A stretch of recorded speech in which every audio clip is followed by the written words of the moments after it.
Millions of Indians will cast their ballots tomorrow as campaigning for the third phase of parliamentary elections comes to an end. Voters will decide the fate of some 1,300 candidates running for more than 90 seats in the Lok Sabha, the lower house of the Indian Parliament. The stakes are high for the ruling Bharatiya Janata Party in this phase. It won an overwhelming number of these seats in the last election. Ishan Garg is joining us live from Agra, that it's in Uttar Pradesh. Ishan, I want to know what are the highlights of this third round of campaigning?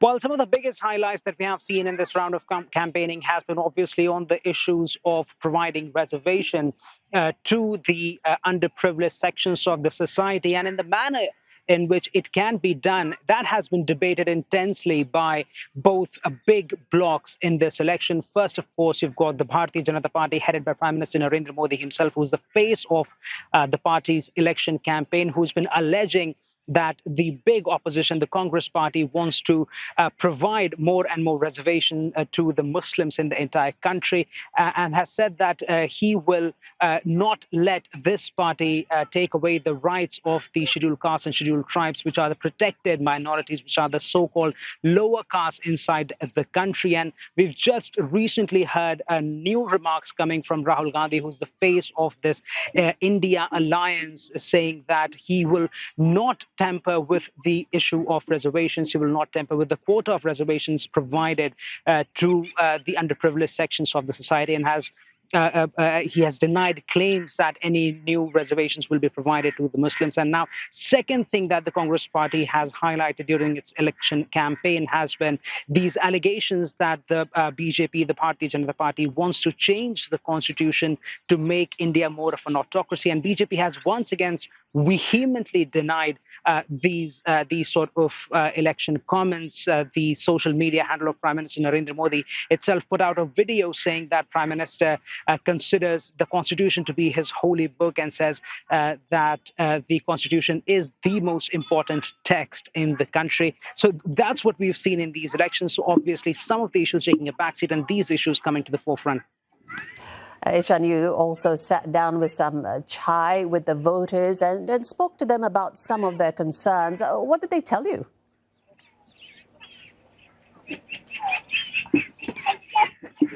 Well, the big takeaway from that conversation was, of course, how are the voters perceiving their local issues versus the issues that they see present on the national level. And many of the voters that I spoke to here in Agra, for them, so the local issues was certainly taking a backseat.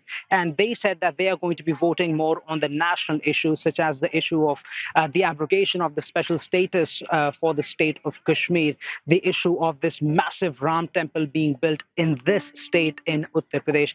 And they also said that the big reason why they might be voting one way or the other is going to be the face of the party. And the folks who are going to be voting for the BJP, the reason for them is clearly simple. It's Prime Minister Modi himself.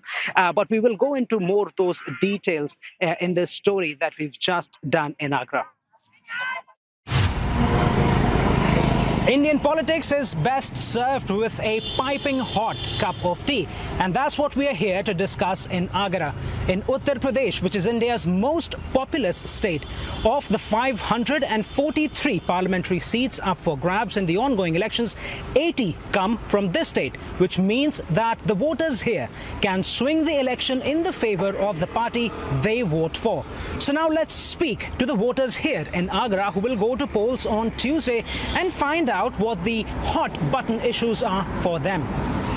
सबसे बड़े चुनाव के आपके लिए मुद्दे क्या हैं? अगर आप मुद्दों की बात करें तो मोदी खुद में एक मुद्दा है, और पहले तो एक भारतीय जनता पार्टी का मुद्दा मंदिर होता था, लेकिन अब एक अंतर ये आया है कि मोदी जी मंदिर से बड़े मुद्दे हैं, इसलिए मोदी जी को लोग वोट करना चाहते हैं। मैम, यही सेम सवाल आपसे भी है कि आपको भी ये लगता है कि यहाँ कोई मुद्दा ही नहीं हुई? कई सारे लोग बताते हैं कि अनएम्प्लॉयमेंट प्रॉब्लम है, लोग जॉब ढूंढने में उनको मुश्किलें हो रही हैं, छोटे व्यापारी भी कह रहे हैं कि उनको तकलीफें हैं। आपको भी यही लगता है कि यहाँ पे और कोई मुद्दा नहीं है? देखिए, भारतीय जनता पार्टी जब से आई है मुद्दे तो नहीं हैं, और अब अगर हम ये कहें कि सारी समस्याएं दूर हो जाएं तो वो तो किसी के लिए भी पॉसिबल नहीं है। हाँ, लेकिन जैसे कश्मीर वाला मुद्दा था, मोदी जी ने वो ख़त्म किया, वो सबसे बड़ा मुद्दा था। उसको हम ये सोच ही नहीं सकते थे कि वो मुद्दा कभी ख़त्म होगा, क्योंकि कश्मीर कभी हमारा हो ही नहीं सकता था, लेकिन कश्मीर भी हमारा हुआ। जैसे उन्होंने राम मंदिर बनाया, ये सबसे बड़ी चीज़ थी। बहुत सारे पॉलिटिशियंस की स्पीचेस में, रैलीज वगैरह में हम देखते हैं जब बात वोट मांगने की आती है तो जाति के बेसिस पे भी मांगा जाता है, धर्म के बेसिस पे भी मांगा जाता है। क्या आपको लगता है इसकी वजह से जो एक्चुअल इश्यूज होते हैं आम जनता के, वो साइडलाइन हो जा रहे हैं? जाति और धर्म से ऊपर नेशन होना चाहिए, हमारा राष्ट्र होना चाहिए, और लोग अपनी जातियों पर वोट ना करें। लोग अगर विकास चाहते हैं तो फिर जब वो जाति पर वोट करते हैं तो फिर विकास की मांग क्यों करते हैं? तो ये हमारे जो नेता जाति की बात करे, धर्म की बात करे, उस नेताओं को जनता स्वीकार करे, और जो देश की बात करे उनको जनता स्वीकार करे। तो ये तो जनता के ऊपर है, और जनता सब समझती है, ये पब्लिक है, सब जानती है।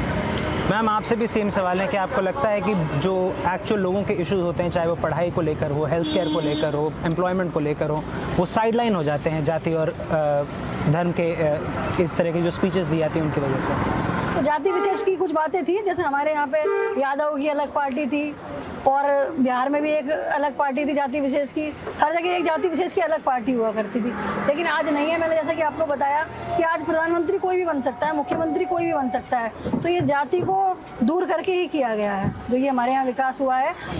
These differences of opinions and diversity of political leanings is what makes Indian elections complex but also interesting. And it's at chai stalls like these or tea stalls where average voters in North India gather to debate, discuss and sometimes simply to vent about local politics. People from all walks of life come here, making it a kind of an informal town hall meeting.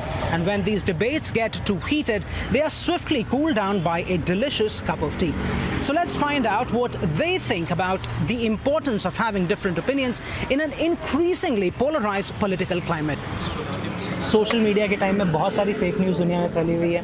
बहुत सारे लोगों के पास सही information नहीं पहुंच पाती है। Maximum लोग व्हाट्सएप, फेसबुक, ट्विटर से अपने न्यूज़ कंज्यूम करते हैं। क्या आपको लगता है कि जो आम वोटर है उसका एक क्राइसिस है इस समय कि वो सही इन्फॉर्मेशन ढूंढने के लिए तरस रहा है? अब सोशल मीडिया जो एक हथियार हो सकता था, सोशल मीडिया एक जो पॉजिटिविटी की ओर जा सकता था, वो नेगेटिविटी की ओर जा रहा है। आज सुबह से हम चर्चा कर रहे थे कि फेक न्यूज़ बहुत ज़्यादा चलती हैं, लोगों को गुमराह किया जा रहा है। सोशल मीडिया के माध्यम से मैं आपसे कह रहा हूँ कि भ्रमित ना करें, और भ्रमित अगर होंगे तो वोटरों को ये देखना है कि कौन सी पार्टी भ्रमित करती है। बस इतना ही मैं आपसे कहूँगा।